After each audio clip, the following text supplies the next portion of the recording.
Listo, vamos a empezar por un versículo que una vez y otra lo vamos repitiendo, como es Romanos 19, ¿sí?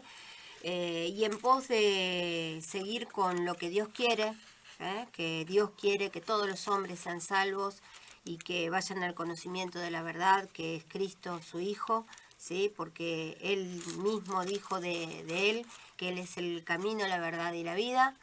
Entonces, en pos de eso vamos a releer una vez más Romanos 19, que dice que si confesares con tu boca que Jesús es el Señor y creyeres en tu corazón que Dios le levantó de los muertos, serás salvo. Y particularmente hoy quiero destinar un tiempito extra, ¿sí? A la primera parte, a confesar con nuestra boca que Jesús es nuestro Señor. Y igualmente no va separado de la segunda parte de este versículo, que es creer en el corazón, que con todo nuestro corazón, que Dios lo resucitó. ¿Sí? Están muy, muy ligados, no hay una cosa sin la otra. Pero quiero hablar de esto de confesar con nuestra boca que Jesús es nuestro Señor. Y particularmente voy a empezar a focalizar en dos palabras, en la palabra confesar y en la palabra Señor, ¿sí? Confesar significaría declarar, ¿sí? Con vehemencia, declarar abiertamente lo que uno tiene la profunda convicción, ¿sí? De algo que uno tiene una profunda convicción. Eso es confesar, ¿sí? Lo voy a leer textualmente de un diccionario bíblico que dice: declarar abiertamente, hablar con libertad, siendo tal confesión el efecto de una profunda convicción de lo que nosotros decimos, ¿sí? Eso es confesar. Y por otro lado, ¿sí? Hablando de la palabra Señor, y voy a contraponer un poco el uso coloquial que uno tiene, en la actualidad uno puede dirigirse como Señor, como señal de respeto hacia una persona por el lugar que ocupa en una sociedad o por la edad también, ¿sí? Una persona adulta, por respeto se lo llama Señor, pero es una forma coloquial de dirigirse a una persona con respeto.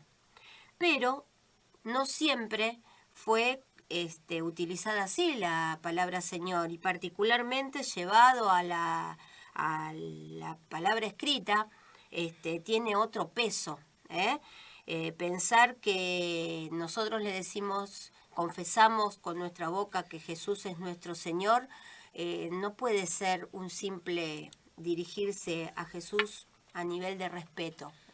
Vamos a ver qué es lo que quiso decir Dios con nombrarlo Señor a Jesús, ¿sí? Y que nosotros tenemos que confesar que Jesús es nuestro Señor. Y esta palabra Señor,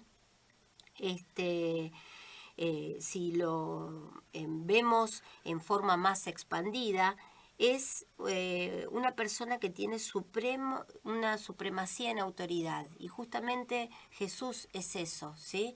Es supremo en autoridad. Pero es tan amplia esa palabra, tan profunda, podríamos decir, que se queda corta, decir Jesús es nuestro Señor. Es algo muy interno entender eso y poder llegar a confesarlo, es decir, tener esa plena convicción, esa certeza de decir realmente y saber qué es lo que nosotros estamos diciendo y confesando cuando decimos que Jesús es nuestro Señor, ¿sí? Y entonces, en cuanto a esta palabra Señor, es supremo en autoridad. Es describir el verdadero significado como indicando que ese Señor es nuestro jefe, nuestro amo, nuestro dueño, nuestro guía para movernos diariamente. Y eso es lo que Jesús es para nuestras vidas, y eso es lo que nosotros confesamos cuando estamos leyendo acá en Romanos 19, que confesamos con nuestra boca que Jesús es nuestro Señor. No es un simple enunciado y decir muy libremente, sin que pase por nuestro corazón. Por eso también la segunda parte de este versículo, que es creer en el corazón que Dios lo resucitó, ¿sí? Y que justamente Dios también está involucrado en este señorío que tiene nuestro Señor Jesucristo, porque justamente Él es el que le dio este título de Señor. Y vamos a ir en Hechos 2 para leer esto. En Hechos 2, en el versículo 36. Por eso yo estoy convencida de que una persona que lee Romanos 19, ¿sí?, se tiene que tomar el tiempo para poder analizarlo, poder meditarlo, esa es la palabra, poder meditar para decir, yo confieso que Jesús es mi Señor y creo en el corazón que Dios lo resucitó de los muertos. No es un simple anunciado y para poder decirlo a la ligera. Es algo muy profundo confesar con nuestra boca que Jesús es nuestro Señor. Y en Hechos 2, versículo 36, este es el discurso que Pedro hizo después de Pentecostés, de haber recibido el don del Espíritu Santo. Dice, sepa pues ciertísimamente toda la casa de Israel, que a este Jesús, a quien vosotros crucificasteis, Dios lo ha hecho Señor y Cristo. No fue una idea misma de Jesús, ni un simple enunciado que nosotros podemos estar diciendo. Dios tuvo esta idea de darle el señorío a nuestro Señor Jesucristo. Dios lo ha hecho Señor y Cristo. Y sigamos viendo el protagonismo de Dios en esto del señorío de nuestro Señor Jesucristo en Filipenses, capítulo 2.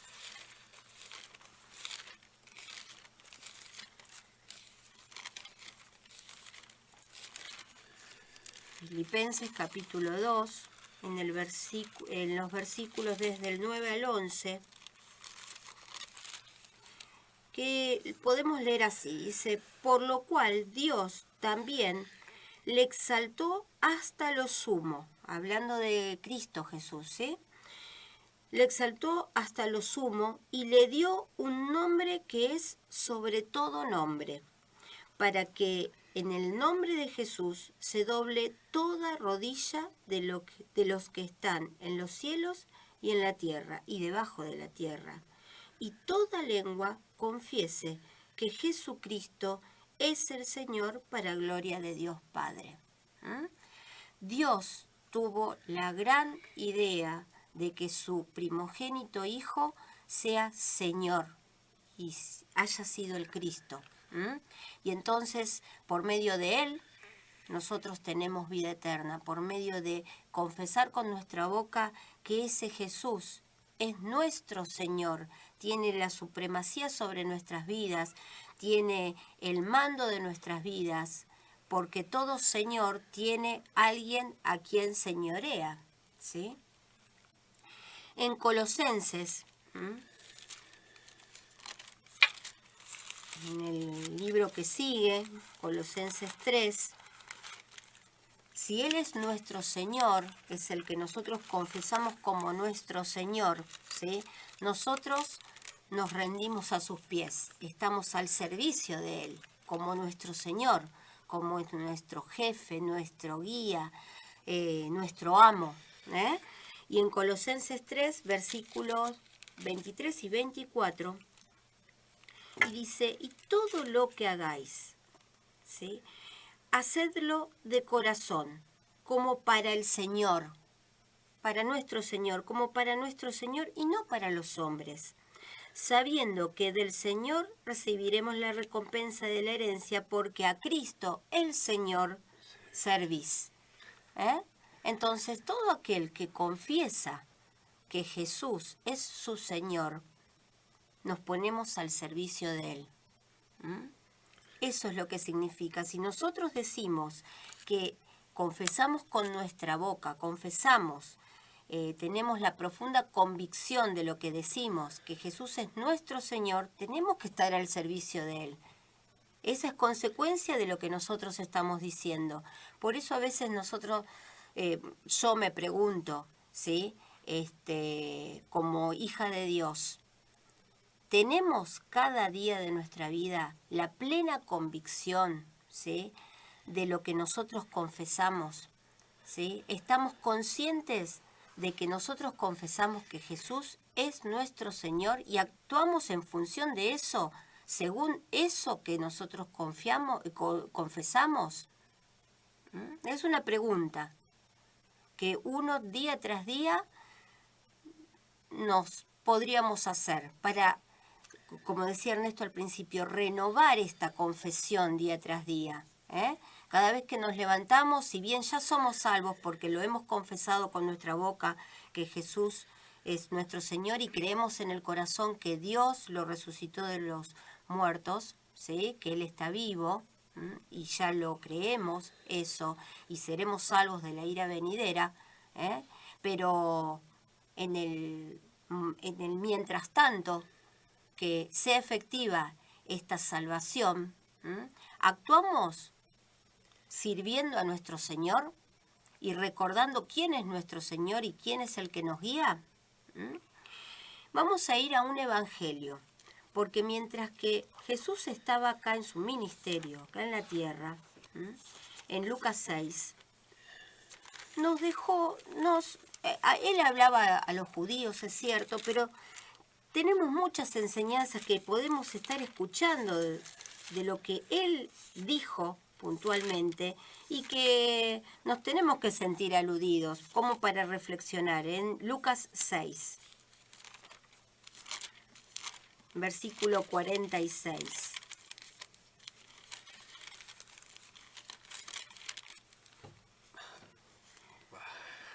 Dice, ¿por qué me llamáis Señor?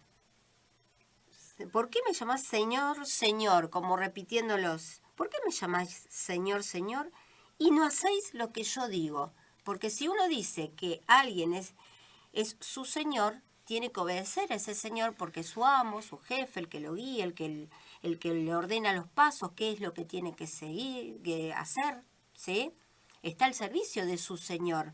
Bueno, entonces Jesús decía acá, ¿por qué me llamáis Señor, Señor y no hacéis lo que yo digo? Hagámonos hoy en otra administración, la administración de la gracia, ¿sí?, donde nosotros somos salvos justamente por gracia y que para poder ser salvos por gracia tenemos que confesar que Jesús es nuestro Señor. Entonces, si nosotros lo aceptamos como nuestro Señor, ¿sí?, y hacemos lo que Él nos dice, ¿por qué me llamáis Señor, Señor y no hacéis lo que yo digo? Jesús preguntaba. Y en Mateo 7, en otro evangelio,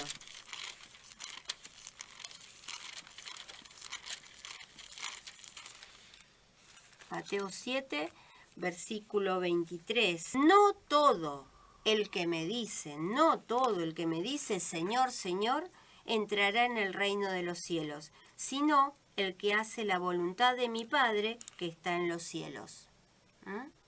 Entonces no es decir de la boca para afuera, es confesar, es estar con esa convicción plena de lo que uno dice, ¿sí? Estar convencido y aceptar quién es nuestro Señor, quién es nuestra guía, nuestro jefe. Si nosotros confesamos que Jesús es nuestro Señor, entonces actuemos en consecuencia y recordémoslo cada día, porque Él es el que nos guía. Si nosotros estamos aceptando a Jesús, que es nuestro Señor, nuestro amo, nuestro jefe, entonces hagamos lo que Él nos dice. Y Él nos dice y nos guía según la voluntad de su Padre, que es nuestro Padre el día de hoy también. Vamos a ir a una epístola, Romanos 16, ¿sí? Romanos capítulo 16.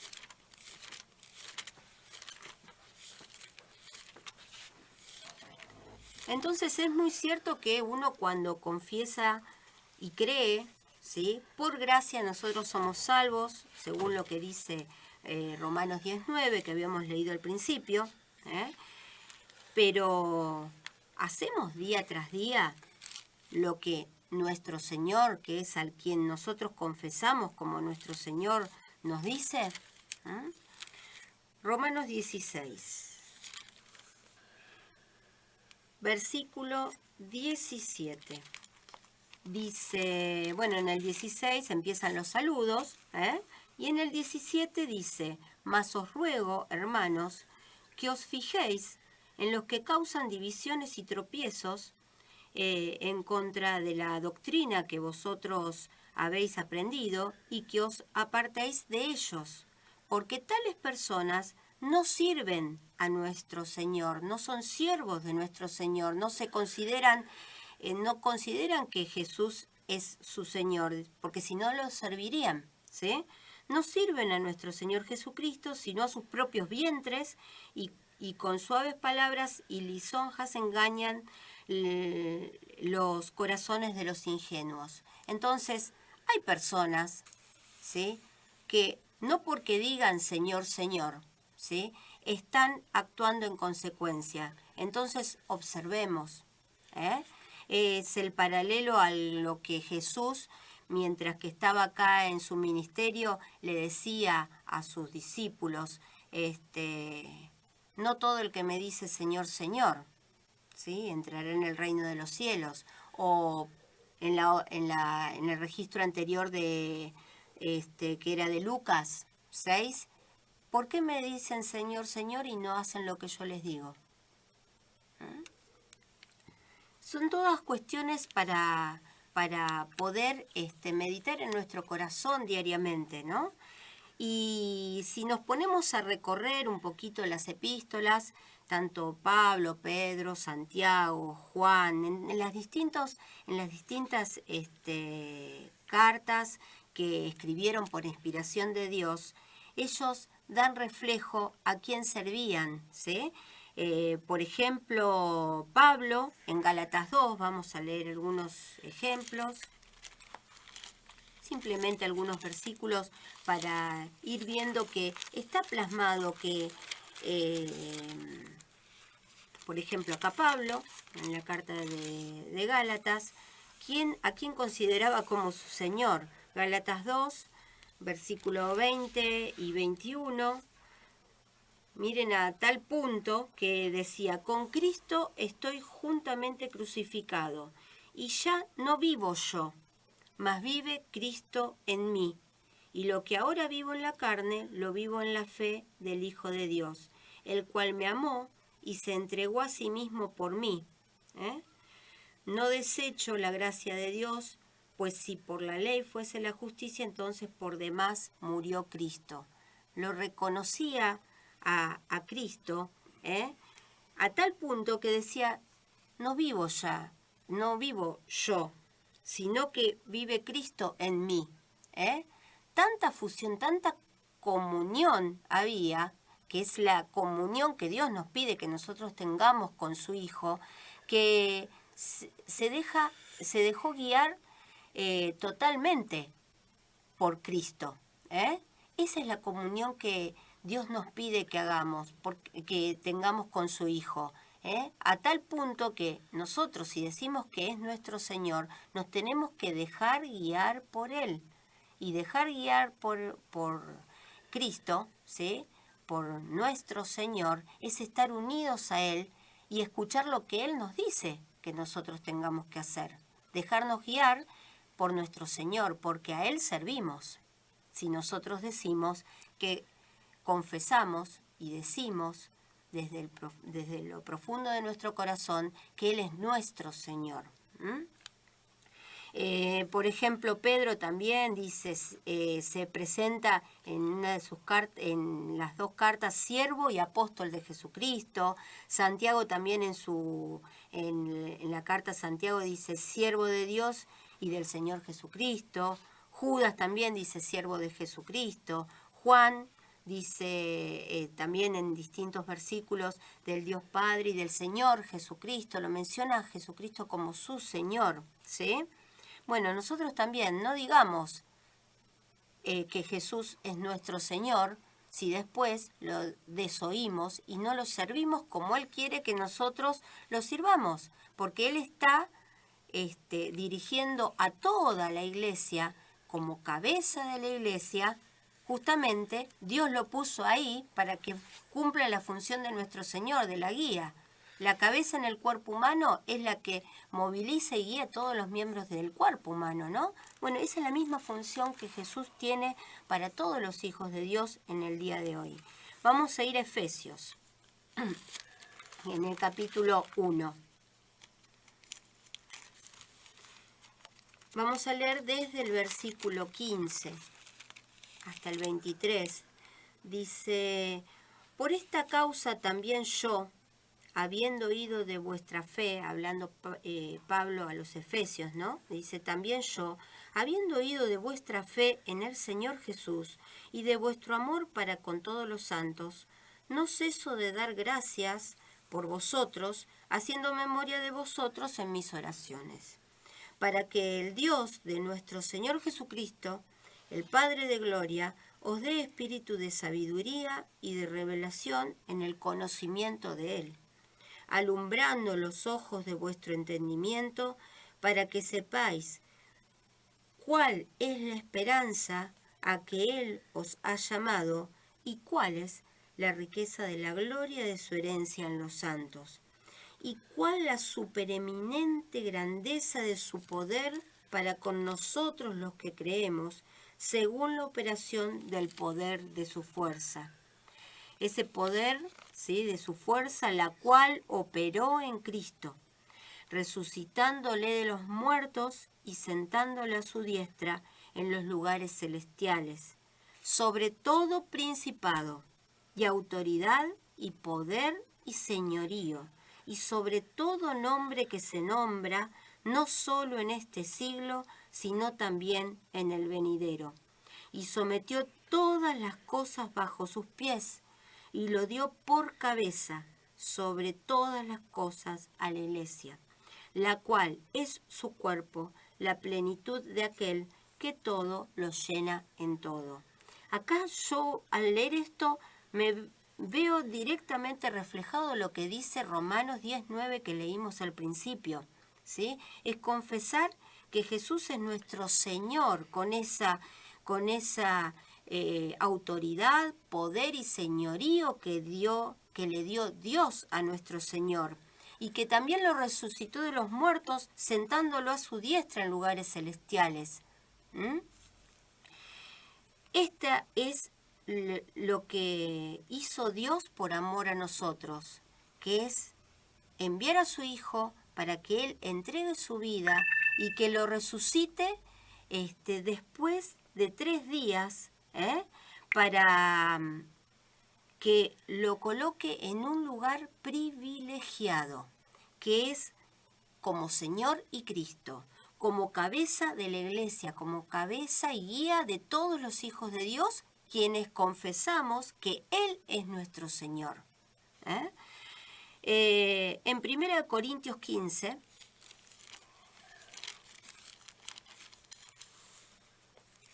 en el versículo 27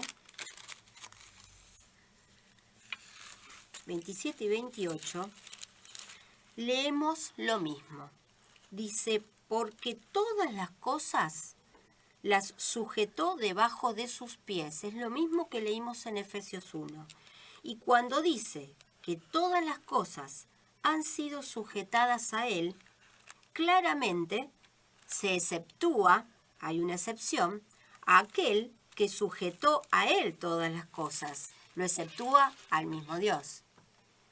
¿Sí? Dios puso debajo de los pies de Jesucristo todas las cosas, pero por encima de Él está el Padre. Pero Él lo puso en ese lugar privilegiado que sujetó todas las cosas bajo sus pies. Él es la cabeza de toda la iglesia y nosotros unidos a la cabeza formamos el cuerpo completo y debajo de ese cuerpo, bajo los pies de Jesucristo, están sujetas todas las cosas. En el versículo 28 dice, pero luego que todas las cosas le estén sujetas, entonces también el Hijo mismo se sujetará al que le sujetó a él todas las cosas, para que Dios sea todo en todos. Una profecía por cumplirse esto. ¿Sí? Es hermoso entender qué significa cuando nosotros decimos que Jesús es nuestro Señor. Es algo muy profundo y fácil de decir, pero muy interno de sentir. Cuando nosotros proclamamos el Evangelio de la Salvación, tenemos que proclamar esto, transmitirle a las personas que confiesen con su boca que Jesús es su Señor y que crean en el corazón que Dios lo resucitó y que ahora está puesto en un lugar privilegiado, vivo, como cabeza de todos los hijos de Dios que lo confesamos a Él como su Señor para ponernos a su servicio. Y entonces, volviendo a Hechos 2, para terminar, Pedro, en ese gran primer discurso que hizo con todo poder, ¿sí? En total inspiración de Dios, en el capítulo 2 de Hechos, desde el versículo 29, vamos a leer que dice, varones hermanos, se os puede decir libremente del patriarca David, que murió y fue sepultado, y su sepulcro está con nosotros hasta el día de hoy. Sigue muerto. Pero siendo profeta y sabiendo que con juramento Dios le había jurado que de su descendencia, en cuanto a la carne, levantaría al Cristo para que se sentase en su trono, viéndolo antes, habló de la resurrección de Cristo, que su alma no fue dejada en el Hades, ni su carne vio corrupción. A este Jesús resucitó Dios, de lo cual todos nosotros somos testigos. Ellos habían sido testigos. Así que, exaltado por la diestra de Dios y habiendo recibido del Padre la promesa del Espíritu Santo, ha derramado esto que vosotros veis y oís, que habían oído que hablaban en lenguas. Porque David no subió a los cielos, pero él mismo dice, dijo el Señor a mi Señor, siéntate a mi diestra, hasta que ponga a tus enemigos por estrado de tus pies. Sepa pues, ciertísimamente toda la casa de Israel, que a este Jesús, a quien vosotros crucificasteis, Dios le ha hecho Señor y Cristo. Al oír esto, se compungieron de corazón y dijeron a Pedro y a los otros apóstoles, varones hermanos, ¿qué haremos?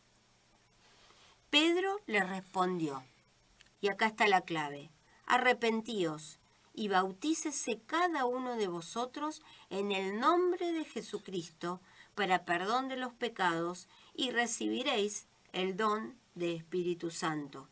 Porque para vosotros es la promesa y para vuestros hijos y para todos los que están lejos, para cuanto el Señor, nuestro Dios, llamare. ¿Sí? Entonces, básicamente esto es lo que quería compartir con ustedes. Que recordar que si ya somos hijos de Dios es porque en algún momento hemos confesado con nuestra boca que Jesús es nuestro Señor. ¿Sí? Confesamos y aceptamos y hablamos con total convicción que Jesús es nuestro Señor, nuestra guía, nuestro jefe, y por eso a Él servimos, ¿sí?